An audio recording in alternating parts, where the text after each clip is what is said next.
Jesus is called Emmanuel, meaning God with us, God in us. And we say, He shall reign. Ang paghahari po ng Diyos ay hindi lang sa mga ulap, hindi lang sa mga himpapawid.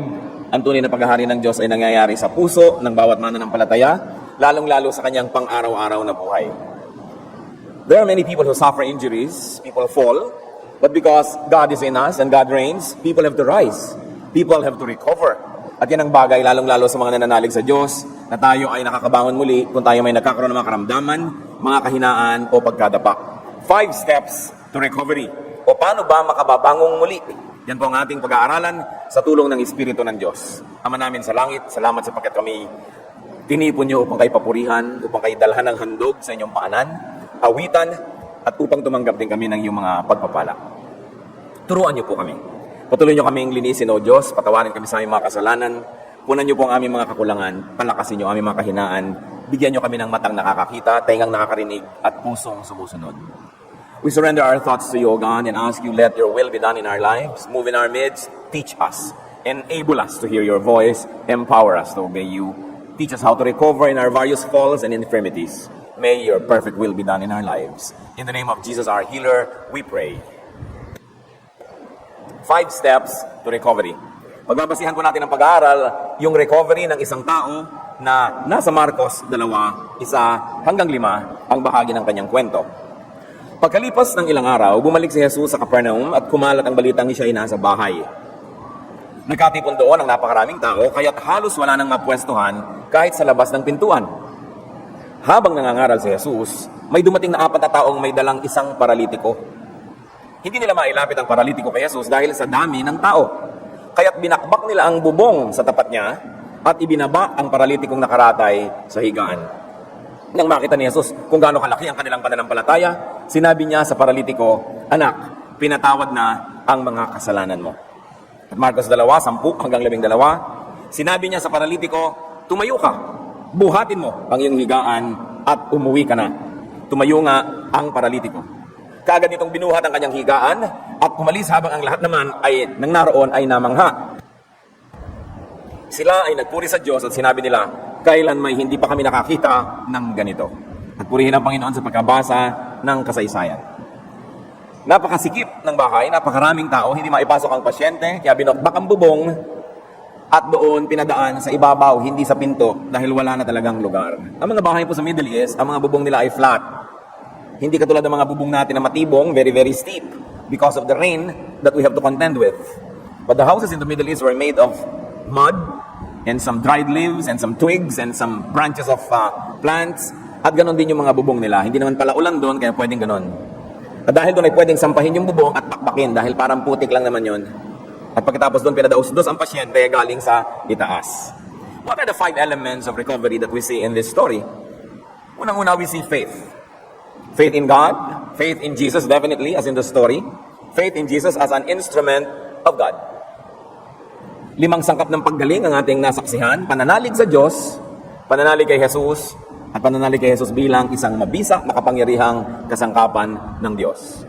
Ano pa po ang makikita natin mga elemento ng pagbangon ng paralitiko? Nakita natin yung paralitiko hindi makagalaw, kaya buhat-buhat na lang siya. Yung kama niya, yun ang binubuhat. At maaaring ito ay isang higaan na parang makapal na tela na madaling buhatin. May 4 na sulok na pwedeng buhatin ng 4 na tao, kaya pwede ring idaos-dos mula sa bubong para rin itong duyan. Marcos 2:3, may dumating na 4 na taong may dalang isang paralitiko. So kung yung paralitiko lang, hindi siya makakalapit. Kahit paano pananalig niya, hindi siya makakalapit. So isa pang elemento ng paggaling, helpers. May mga tagabuhat, may mga katulong, may mga tumulong. In a person's healing or recovery, the help of others is all important. It is very, very important. And helpers are usually family members, relatives, friends. Kaya gusto ni Satanas na magkaaway halimbawa ang magulang at anak, ang anak, kapatid at kapatid, biyanan at manugang, sapagkat pagka magkakaaway ang miyembro ng pamilya, hindi sila magtutulungan. Ayaw mo sigurong tulungan yung kaaway mo at ikaw naman ayaw mong patulong kahit kailangan mo. Tuwang-tuwa si Satanas noon dahil kayang-kaya niyang papanghinain ng mga tao at hindi nagkakatulungan. So, helpers are very, very necessary in one's recovery. And the Bible is full of such heroic intercessors and ministers. Kung babalikan natin ang kwento, Marcos 2, 3 hanggang 4, may dumating na 4 na taong may dalang isang paralitiko. Hindi nila mailapit ang paralitiko kay Jesus dahil sa dami ng tao. Kaya't binakbak nila ang bubong sa tapat niya at ibinaba ang paralitikong nakaratay sa higaan. So another element here of recovery is effort. Carrying the paralytic and making an opening in the roof. Pagsisikap. Siguro kung sawang-sawa ka ng mag-alaga ng may sakit at kung hindi ka naman talaga mahal na mahal, ay makapagsawaan ka kung matagal na. No? Dadalhin mo pa ba yan sa bawat manggagamot? Siguro lahat na rin ang pwedeng nabalitang ng gagamot ay nadala na itong paralitikong ito, na ilubog na sa lahat ng mapaghimalang tubig, napausukan na sa lahat ng mapaghimalang usok, napakulanan na lahat ng mga mapaghimalang umuulalang mga talulot ng rosas at kung ano-ano, paralitiko pa rin. Pero hindi siya pinagsawaan. Dinala pa rin. Kaya napakahalaga yung pag-ibig ng kamag-anak, yung pag-ibig ng pamilya, lalo pag-ibig ng magulang at ng anak, pag-ibig ng asawa, pag-ibig ng kaibigan sa ating buhay. And you can see that there was persistence and tenacity. Talagang sobra ang pagpupumilit nila na mailapit kay Jesus. Kung mahina-hina lang ang loob mo, hindi mo nadadalhin. Tapos kung makita mong maraming tao, panghihinaan ka na ng loob, uuwi ka na. Yung mga talunan, yung laging talo sa buhay, mahilig yan sumuko. Napipigil yan ng gwardya, napipigil ng sekretarya, napipigil ng clerk, napipigil ng hangin, ng ulan, ng init, ng lamig. Kasi madaling pigilin. Pero itong nagdadala ng paralitikong ito, hindi mapigil. Kahit pa nga punong-puno na ang bahay, sinampan nila yung bubong at gumawa sila ng paraan. Pero mong babakbakin mo ang bubong na may bubong para lang mailapit ang pasyente sa manggagamot. At mayroon pa pong isang elemento dito na napakahalaga nating bigyan ng pansin. Another element of recovery here is currency. Pautang, pakisama, pambayad. Pera kaya yon o magandang pakikipagmabutihan. Bakit natin nasabi yon? Saan naman sila kukuha ng loob na bakbakin yung bubong kung wala silang pambayad? Hindi naman nila bubong yon. Kung wala silang pampagawa. O kaya ay kung hindi maganda ang pinagsamahan nila ng may bahay para payagang sirain nila yung bubong ng may bubong. Napakahalaga po sa tao na kung wala ka man lang inipong pera, may inipon ka man lang na pakisama. Sapagkat darating at darating ang panahon, ikaw naman ang mangangailangan. Bihira naman yung taong mula simula hanggang wakas. Siya na lang yung tumutulong. Dumarating yung panahon na ikaw naman ang tutulungan. Napakahalaga yung may inipon ka naman. At kung sakaling wala man na cash, may inipon ka na goodwill. So there was that kind of element in the recovery of this paralytic. And another very important element of recovery is release. The paralytic was released from the past, from the real source of paralysis. And in the case of that person, obviously it was sin. Kaya sabi ni Lord, pinapatawad na ang iyong kasalanan. The release came from being forgiven. Hindi natin alam kung anong kasalanan, kung paano naging dahilan ng kasalanan, pero nung pinagaling siya ng Panginoon, ang inuna, tinanggal yung hawak sa kanya at pagkakasaklot sa kanya ng kasalanan, pinatawad siya. Dalawang bagay lang naman para makalaya sa kasalanan. Magbayad ka o mapatawad ka. Kaya nga napakasarap ng mga anak ng Diyos, ng kalagayan, sapagkat sa pamamagitan ni Jesus ay hindi na tayo pinagbabayad ng kasalanan, pinapatawad na lang. Napakahalaga na meron tayong tagapagligtas, tagapaglinis ng ating kasalanan, tagapamagitan mula sa atin at sa Ama, mula dito sa lupa at sa langit, at yun ay ang ating Panginoong Jesus. Bago lumaya ang isang tao, bago siya makabangon sa anumang pagkakalugmok niya, yung totoo at tunay na pagbangon, kailangan mo nang mapawalan at mapalaya ang pasyente mula sa pagkakakulong, kung anuman ang nagkukulong sa kanya. Sa kaso ng pasyenteng ito, ang naging dahilan ng kanyang pagkakalong po ay kasalanan, kaya dapat siyang tumanggap ng kapatawaran at yun ang inuna ni Jesus. Ano pong kinalaman natin sa nangyari niya na matagal na? Malaki. Because people have paralysis. Lahat tayo ay may kani-kanyang pagkakalumpo. Marami po sa atin naglalakad ng matuli, nakakatalo ng mataas, pero meron tayong iba't ibang uri at anyo ng pagkalumpo. Paralysis is loss of the ability to move a body part. Ang isang bahagi ng iyong katawan o buong bahagi nito hindi mo maigalaw, paralysis yun, pagkakalumpo. So there can be a paralysis of the body. Marami tayong nakikita ganyan, kalahati ng katawan ay naparalisado o kaya ay isang kamay, isang paa o buong katawan. There can also be a paralysis of the emotion and the soul. Nakakalaya ang katawan, nakakakilos, pero ang damdamin, kulong. Hindi na marunong umibig, nadala na. Hindi na marunong magtiwala, nasaktan na. Hindi na marunong manalig dahil sa napakaraming tinamo ng mga kabiguan sa buhay. So marami pong mga tao nakakagalaw ang katawan, pero paralitiko ang damdamin, ang kalooban, ang puso. No longer capable of being free because of a past. And of course, there's also a paralysis of the spirit. Malaya ang katawan, malaya ang emosyon, pero hindi malaya ang espiritu na sumunod sa Diyos.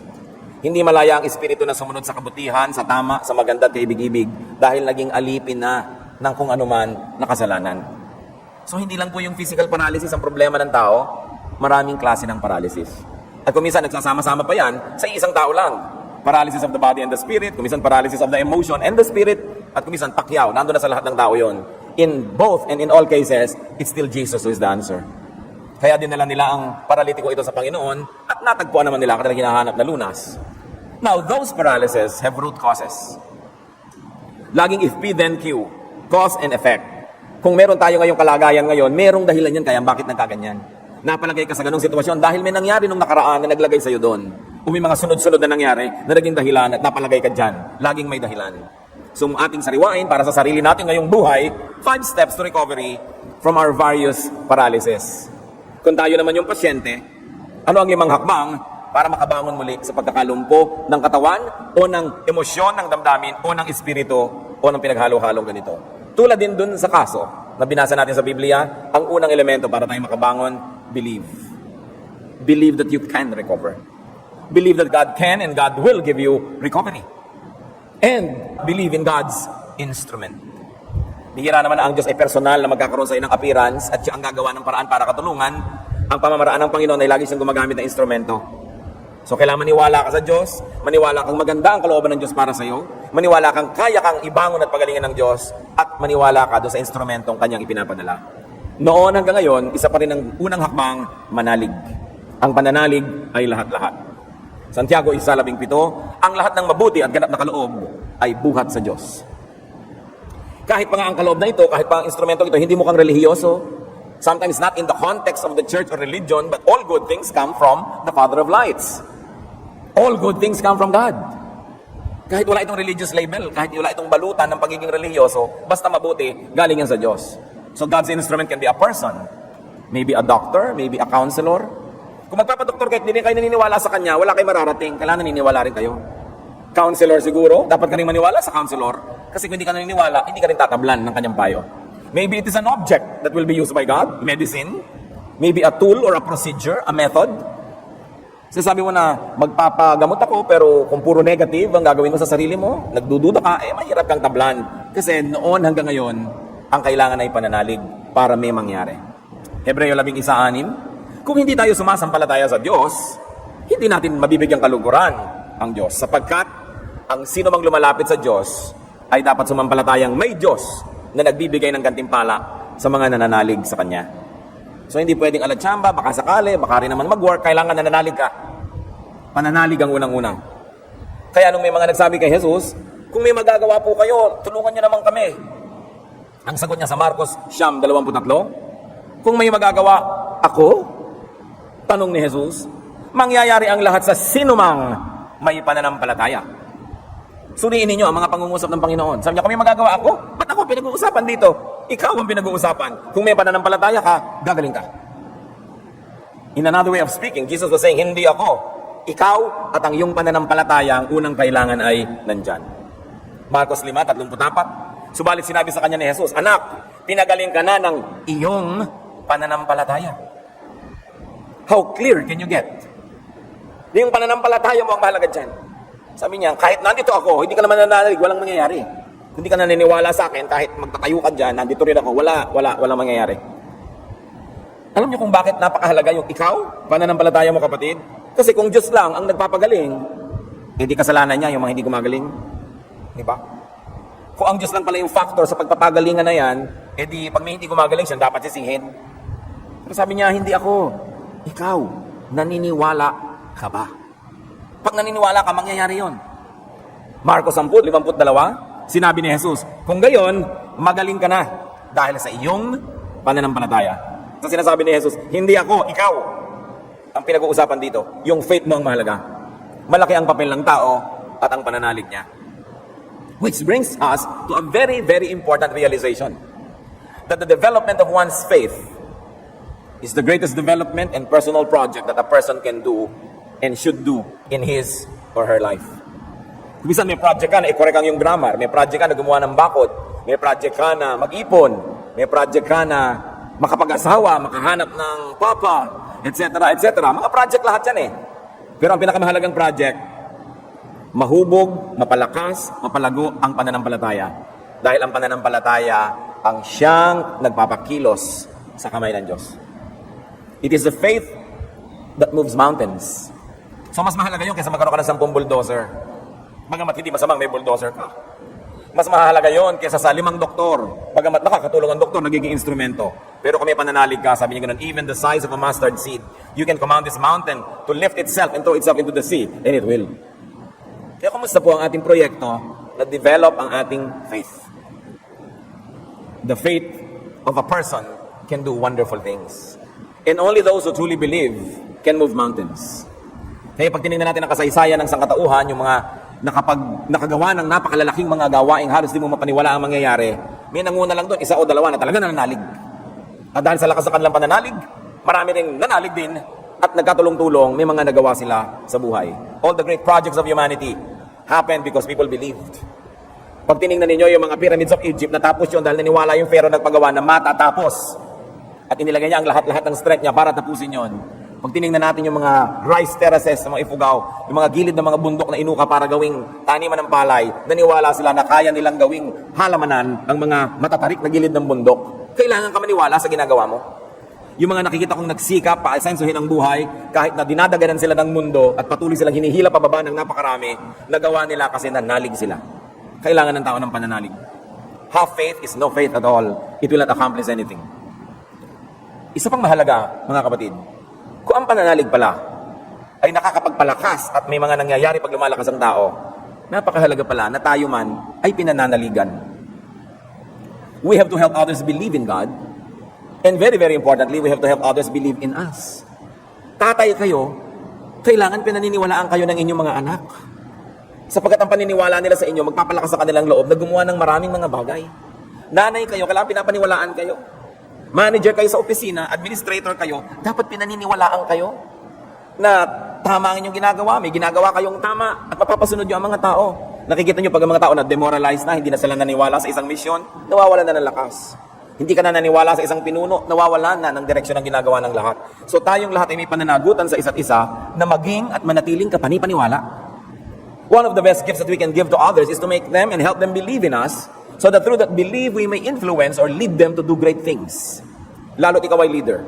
Kita nyo, napakahirap naman na ikaw ay tatay, pasuray-suray ka, palasing-lasing, 5 asawa, wala kang kinikita, nang bubugbog ka ng asawa. Maraming mga anak ng mga ganitong tatay naliligaw din ng landas. Kasi wala naman silang mapaniwalaan, parang wala namang hero.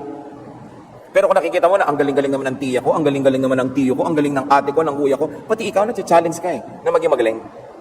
Faith is important. Hindi lang faith in God, faith in people. Mga anak, dapat naniniwala pa sa inyo ang inyong mga magulang. Di ba? Para nagsisikap man sila na pinag-aaral kayo, ganado, hindi yung 7 semestre na kayo sa first year. Parang wala nang paniniwala sa inyong magulang nyo, tinatamad na rin halos bigyan kayo ng baon upang enroll kasi na-erode yung faith nila.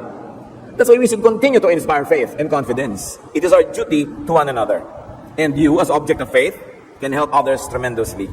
Therefore, don't destroy yourself, but build yourself up so that people can believe in you. Pag sinisira natin ating sarili, hindi lang sarili natin nasisira, kundi lahat ng naniniwala sa atin na maaaring mawalan ng paniniwala. At yung dapat ay maniniwala pa na hindi na dumating sa paniniwala dahil wala nang makitang paniniwalaan. Isang duty yan ng tao sa kapwa, to draw the best in each other, to inspire each other to be the best version of himself.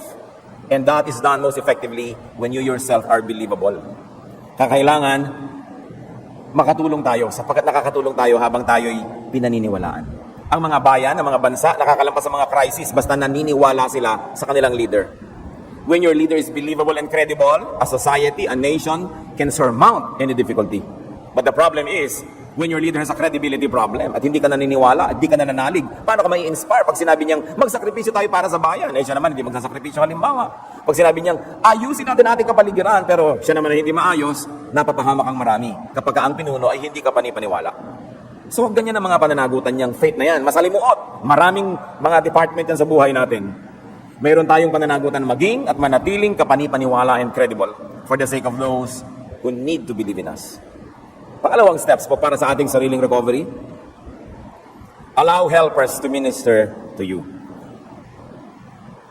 Allow friends and carriers to bring you relief or to bring you to the source of relief. Makinig kayo mabuti mga kapatid, kailangan handa rin tayo magpatulong. May mga tao matulungin, pero ayaw magpatulong. Dumarating ang panahon sa buhay ng isang tao na kailangan niyang tanggapin ang tulong ng kapwa. And when you have to, be a gracious recipient. At kung talagang nabibigatan na kayo, napaparalitiko na kayo kapatid, kailangan kayong magparamdam. Kailangan kayong magtapat, magbukas ng loob sa makakatulong sa inyo. Hindi tama na ikaw lang ang tumutulong tapos hindi ka tutulungan. Kasi one way ang ganong relationship. You cannot forever exhale, you need to inhale to complete the cycle. Hindi ka pwedeng bigay lang ng bigay, darating din na panong ikay tatanggap. Maging si Paul was a very gracious recipient. Most of the time pa nga, he expected help. He demanded help. Unang Korinto 16:6, magtatagal ako riyan at maaaring dyan ako magpalipas ang taglamig upang ako'y matulungan ninyo saan man ako pupunta. Ito ang sulat niya ipinadala sa isang bayan na pupuntahan niya. Pupunta ako dyan, maganda kayo, dyan ako titira. Matagal, buong winter, tutulungan ninyo ako. Hindi niya ikinakahiya yun sapagkat tumulong din naman siya sa mga taong yun eh. Filipos 4:16. Nung ako'y nasa Thessalonica na, sabi ni Paul, makailang ulit din pinadalhan niyo ako ng tulong. So, tumatanggap siya ng tulong. Pagkamat konti naman ang tao na palatulong at ayaw magpatulong, pero meron ding mga ayaw talaga, mangilan-ngilan. At kung ito ang problema ninyo, ang mensahe ay para sa inyo. Kailangan tayong magparamdam kung nangangailangan tayo ng tulong. Have helpers and have potential helpers. Which brings it to a point. We must be friendly. We must have friends. Kasi kung wala ka namang kaibigan na tutulong man lang sa'yo, wala ka man lamang napakisamahan, wala ka man lang naitanim na mabuti, paano ka naman aasa na aani? Mga ngaralapat, 9 hanggang 10. Ang dalawa ay mabuti kaysa isa. Mas marami ang bunga ng anumang gagawin nila. Kapag nabuwal ang isa, maitatayo siya ng kanyang kasama. Kawawa ang nag-iisa, sapagkat walang tutulong sa kanya kapag siya ay nabuwal. That's why Satan wants us proud, so that nobody will like us, and when we fall, nobody will help us. Gusto ni Satanas na tayong mayabang, makasarili, masama ang ugali, para pag natumba tayo, walang tutulong. Yan ang mission ni Satanas eh. Ihiwalay tayo sa tutulong, para pag tayo ay kanyang pinatid at natumba, hindi na tayo makabangon pa. Kaya ayaw na ayaw nyo ikay mapagpakumbaba, mapagbigay, matulungin, na siya namang gusto ng Diyos. Alam nyo kung ba tayo tinuturuan ng Diyos sa maging mabuti? Kasi ang Diyos, alam niya na darating ang panahon, kailangan natin ng tulong ng kapwa. Sinong magulang ang magtuturo sa mga anak na, anak, dapat snub ka, dapat suplada ka, huwag kang babati kahit kanino, huwag kang ngingiti. Hindi alam ng magulang na yun ang itinuturo niya sa kanyang anak. Sapagkat tinuturo niya sa kanyang anak na kamuhian ng kapwa. At kung sakasakaling ito ay matumba sa kalsada, walang dadampot. Ang mabuting magulang nagtuturo ng magpakumbaba ka anak, maging matulungin ka, maging mabait ka. Kahit tayo may kaya, kahit tayo mayaman, dahil alam niyo naman ang kapalaran ng tao nagbabago. Health or wealth are both temporary. Nobody is sure that it will be the same forever. Kaya mabuting nakikitungo tayo ng mabuti sa kapwa. So be a friend. Be a helper.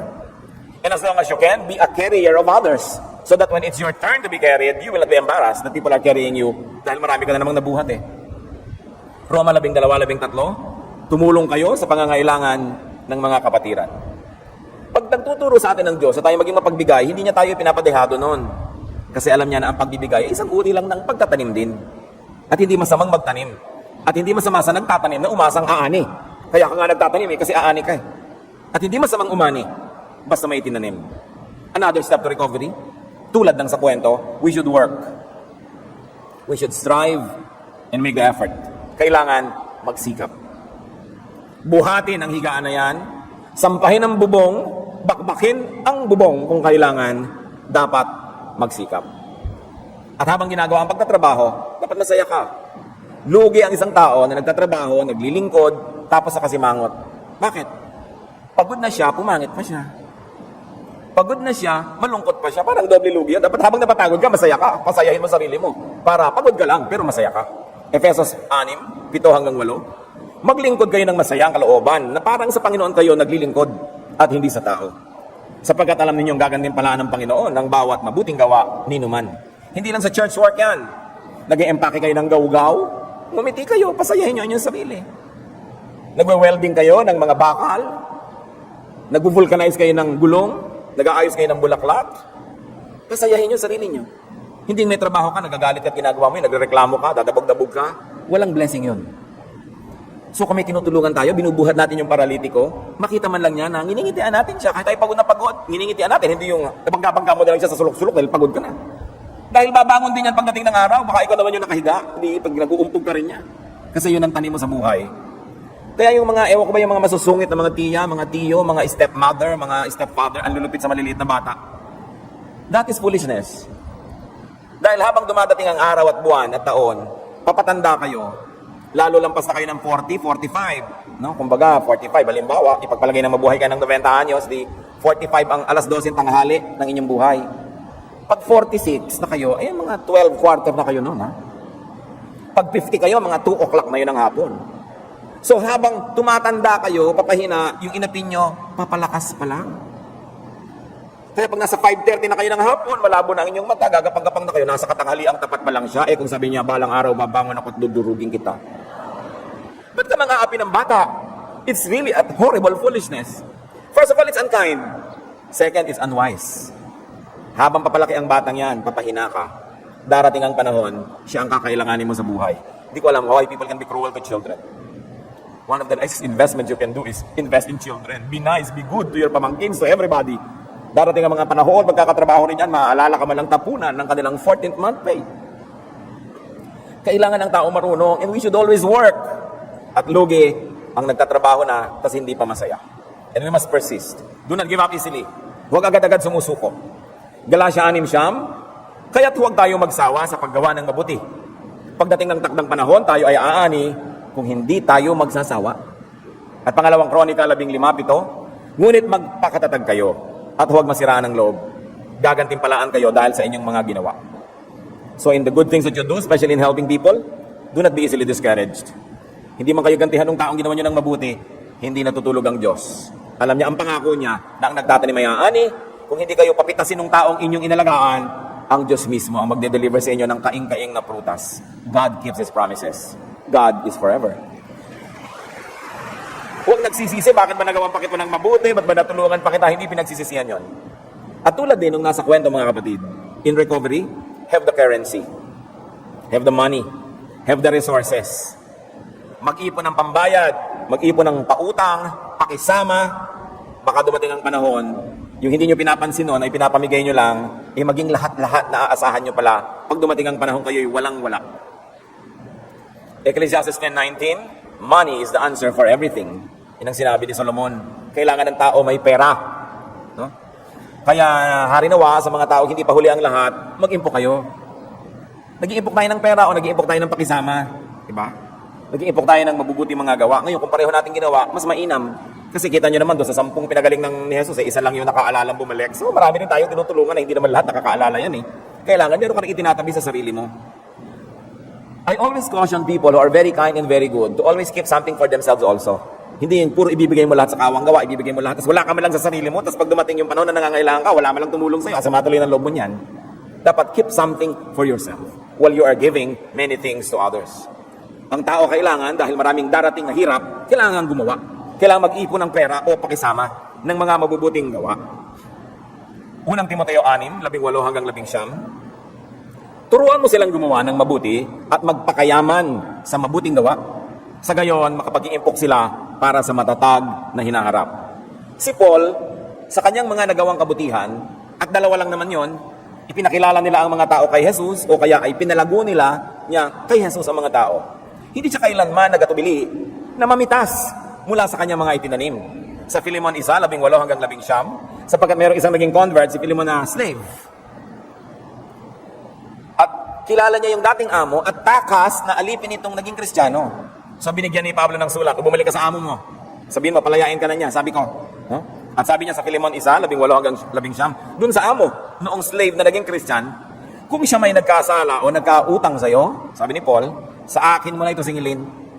Hindi ko na dapat banggitin pa na utang mo sa akin ang iyong pagkakakilala kay Kristo. Nakita niyo, walang patumpik-tumpik si Paul, ha? Sa inyo, kung may utang man ito, burahin mo na. I-charge mo na sa akin. O gusto pa bang ipaalala ko sa'yo na kaya ka lang naging Kristiyano dahil sa akin? Kaligtasan ng iyong kaluluwa forever and ever. Ang pagkakautang mo sa akin ay gano'n na lang. No? So, ipinamukha ni Pablo dito sa tao na lubog ka sa akin sa utang. So, maging mabuti ka na lang dito. Yun ang bayad mo sa akin. Huwag mo na lang siyang singilin pa. No? Yung pagpapakilala sa tao kay Kristo at pagpapalago sa kanya kay Kristo ay dapat tinatanaw ng mga nakakilala at mga lumalago. Tulad sabi ni Paul, hindi ko na ipapaalala sa iyo na lubog ka sa akin sa utang dahil nagkaroon ka ng spiritual life at nagkaroon ka ng development dahil sa akin ministry. So, dahil may tanim siya, hindi siya nag-aatubili, no? Na lumapit din at pumitas. And finally, sa 5 hakbang na nakita natin doon sa kwento at i-apply natin sa ating buhay, be free from the cause of paralysis. In the case of that person in the Bible, it was a sin. At kung sa atin din may paralysis tayo, be free from the sin that you committed or the sin that was committed against you. It must be a sin or a mistake or an unfortunate event. Pansinin niyo mga kapatid, maraming tao, paralitiko sila ngayon. Hindi sa katawan, ha? Paralitiko ang damdamin, ang isip, ang puso, ang kaluluwa, ang espiritu, dahil sa nakaraan. Ayaw nang bigyan muli ang puso ng pagkakataong umibig dahil nadala. Hindi ba paralysis yan? Ayaw na uling magnegosyo dahil nalugi. Paralysis yan. Ayaw na uling sumakay sa eroplano dahil nahulog ang eroplanong sinasakyan niya at salamat na lang siya sumabit sa isang punot na buhay pero ngayon ayaw na sumakay. Paralysis yan. Yung mga phobia, paralysis yan. Yung mga natakot na magpagamot dahil minsan nagkaroon ng allergy, paralysis yan. Kasi pinipigil kanyang kumilos at pinipigil kanyang gumawa ng marami pang bagay na pwedeng gawin ng malalayang tao. Kaya dapat ang tao palayain ang sarili mula sa ugat ng kanyang paralysis. At marami sa ugat po ng paralysis ng tao galing sa nakaraan. Kaya inungkat ng Panginoong Yesus yung issue ng kasalanan. Sabi niya, paralitiko ka, pinapatawad na kita sa kasalanan mo nang makabangon ka. In the case of that person, the cause of his paralysis was sin. But not in every case, ha? May mga cases na talagang very physical lang yung reason. Kaya siya nagkaroon ng sakuna, nagkaroon siya ng paralysis. Pero yung mga paralysis ng emosyon, ng damdamin, kadalasan yan kasalanan. Either kasalanan nung paralitiko, o kasalanan ng iba laban sa kanya, pero hindi niya pinatawad, na-paralyze din siya. Hindi physically, ha? Emotionally. So what is important is to get forgiven by God, by people. You need that to be free from paralysis. Therefore, we must confess and seek forgiveness. Kailangan tanggapin ang pagpapatawad ng Diyos at ng kapwa-tao. Kailangan magtapat at humingi ng tawad kung kasalanan ang dahilan ng paralysis. Unang Juan 1:9, subalit kung ipinapahayag natin sa Diyos ang ating mga kasalanan, maaasahan nating patatawarin tayo ng Diyos sa mga ito. At lilinisin tayo sa lahat ng ating kasalanan sapagkat siya'y tapat at matuwid. So kung meron tayong mga paralysis, especially of the spirit, of the emotion, ng damdamin, tingnan kung meron tayo talagang dapat nabunutin na kasalanan, ipagtapat, ihingi ng tawad. Tingnan ninyo yung na-paralyze na tinatawag na prodigal son. Hiningi niya ang kanyang mana sa magulang, buhay na buhay pa yung magulang, pagkatapos nilustay, na-paralyze siya. Hindi na siya makakilos, wala na siyang pera. Hindi na siya makabalik sa tatay niya dahil na-paralyze na yung damdamin niya. Inisip niya hindi na siya deserving, hindi na siya worthy. Pero paano siya nakarecover? Lucas 15:21. Sinabi ng anak, Ama, nagkasala po ako sa Diyos at sa inyo. Hindi na po ako karapat-dapat na tawaging anak nyo. Dahil dumanas ang sobrang hirap ang taong ito at dumanas ang gutom, napag-isip-isipan niya na makabubuti pang bumalik ako sa aking ama at kung tatanggapin man lang niya ako kahit isa sa mga katulong niya, ang pagiging katulong sa bahay ng tatay ko ay higit lalong mainam kaysa ako'y nandito't malaya pero gutom. So, gusto niyang makalaya sa kanyang paralysis, ipinagtapat niya ang kanyang kasalanan at humingi siya ng tawad. Pero tandaan niyo ito, ang paghingi ng tawad ay hindi paraan para ma-restore ang iyong mga privileges. Meron naman, hihingi lang ng tawad sa magulang para magka-allowance uli. Hihingi lang ng tawad sa asawa para makapamahayag pag uli. Hihingi ng tawad sa boss sa opisina para makapaghari siya uli. No? Ang tunay na humihingi ng tawad, handa at inaasahan niya na siya'y may kaparusahan. At humihingi lang siya ng tawad para linisin ang kanyang kasalanan, to clear the air, but not to ask for a restoration of privilege. Doon mo malalaman yung sincere na humihingi ng tawad. Kaya sabi niya, umuwi siya sa tatay niya at nagpasya siya na hihingi ng tawad at hihingi na lang siya na maging katulong na lang siya. Maging alilangkanin na lang siya. Sabi, huwag niyo na po akong sweldohan, pakanin niyo lang ako, itrato niyo lang akong katulong, pasalamat na ako. Pero alam niyo naman ang ginawa ng ama doon sa kwento, di ba? Siya iniyakap, nilagyan ng singsing, nilagyan ng magandang sandalyas, nilagyan ng magandang balabal, at ipinagparty pa. Kasi humingi siya ng tawad. Hindi naman lahat ng humihingi ng tawad ay dapat umasa na ganun nga ang kanilang sasapitin. Pero yun ang nangyari doon sa kwento. How to be free? Forgive others. And forgive also yourself. Isa pa pong uri ng kalayaan, mga kapatid, yung magpatawad tayo. Sapagkat habang hindi kayo nagpapatawad, nakatali kayo doon sa inyong hindi pinapatawad. Tatandaan nyo yun. Kung yung nagkamali at hindi pinapatawad ay nakatali pa doon sa kanyang pinagkaatrasuhan, yung nagawa ng mali na hindi nagpapatawad ay nakatali din doon sa gumawa ng mali. Pareho lang silang hindi free. Colossus 3:13, magpasensya kayo sa isa't isa. At magpatawad kayo kung may hinanakit kayo kanino man. Magpatawad kayo gaya ng pagpapatawad sa inyo ng Panginoon. And why? Because when you don't forgive, you remain tied to the one who hurt you. Tuwing naaalala nyo siya, sumasama ang loob nyo, parang nandyan lang siya. Tuwing naiisip nyo yung ginawa sa inyo, nagsisikip ang inyong dibdib, di nandyan pa siya, nakakubabaw pa sa inyo. So ang pinakamabuting gawin, magpatawad, hindi lang para sa kanyang ikabubuti, kundi para rin sa inyong sariling ikabubuti. Because only when you forgive those who have wronged you, will you be free from their memory. And that's when will you be free from all the pain and the sorrow that are forever being relived when you remember them. When you do not forgive, you are not free. So dealing with the past, especially childhood and early youth, is an important element of recovery. Kahit po sino na nakakaalam ng clinical counseling, clinical psychiatry, clinical psychology, pag mayroong maraming masyadong problema ang tao, yung pagkatao niya, ugali niya, kadalasan ang kailangan mong buklatin ay ang kanyang childhood. Sapagkat maraming kamalian na nagawa sa bata, daladala niya hanggang pagtanda. Kaya ang nagiging asal niya ay mahirap. Ang ugali niya ang hirap pakisamahan. Marami siyang takot, marami siyang nervyos, marami siyang arte sa buhay kasi nasaktan siya nung bata. Ngayon, nasaktan kayo, anong gagawin ninyo? Isa na lang natira. Patawarin yung nanakit sa inyo para matigil na ang patuloy niyang pananakit sa inyo. Sapagkat habang hindi niyo sa pinapatawad, maski alaala na lang, nakakasakit pa rin. Conscious or unconscious, you still get affected by the people who have wronged you, whom you have not forgiven. That's why confessing sins to God, confessing sins to the people you have wronged, and unburdening yourself to a spiritual person or to a technical counselor will really greatly help. Kaya yung tunay na therapy, binabalikan ng nakaraan, kahit masakit. Kaya yung mga tunay na makakalaya sa phobia, natakot kayong sumakay ng aeroplano, isa lang ang makakapagpalaya sa inyo niyan. Sumakay kayo muli. Natakot kayo maglakad sa damo dahil minsan natuka kayo ng ahas. Ang makakapagpalaya lang sa inyo, maglakad-lakad uli kayo dyan. You've got to conquer your fears. But to conquer your fears, you've got to relive them. You've got to go back to the point where you were hurt. Sabi nga ng ating mga matatanda, kung saan nadapa, doon bumangon. Napakalalim ng kahulugan nun, ha?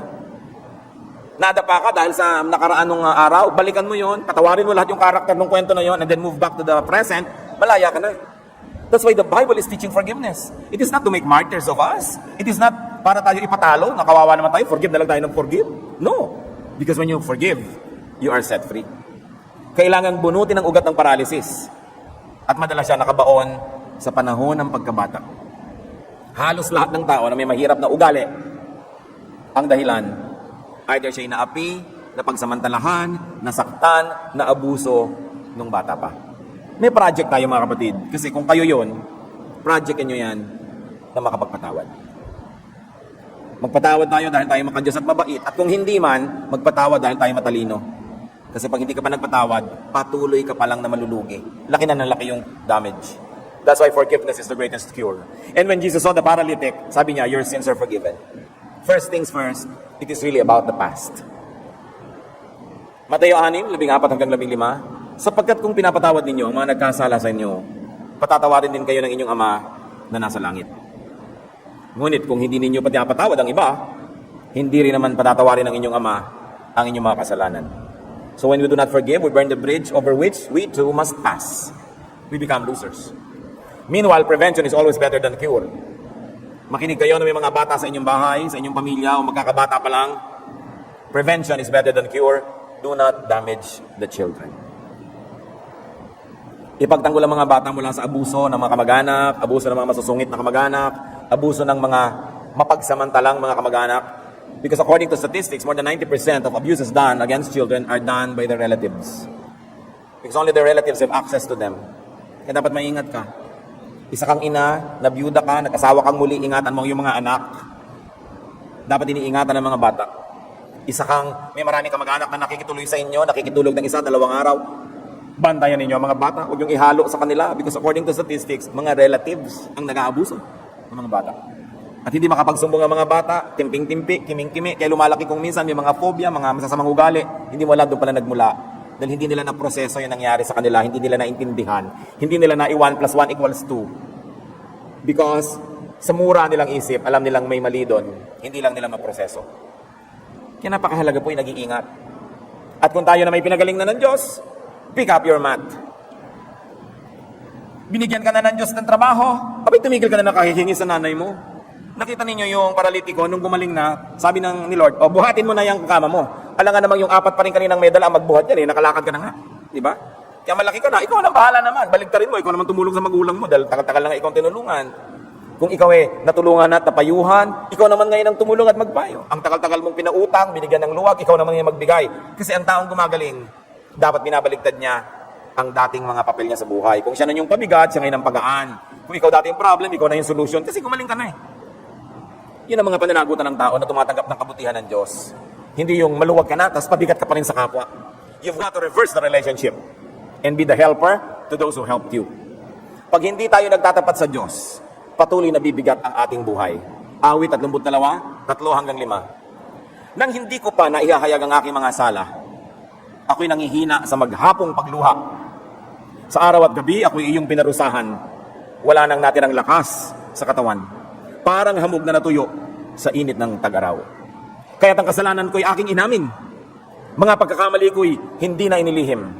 Ako'y nagpasyang sa iyo'y ipagtapat at mga sala ko'y pinatawad mong lahat. Pero pagka kinikimkim mo pa sa sarili mo, ayaw pa umamin, mabigat na dala. May kasalanan ka, hindi ka humihingi ng tawad at pinagkasalaan mo, mabigat na dala.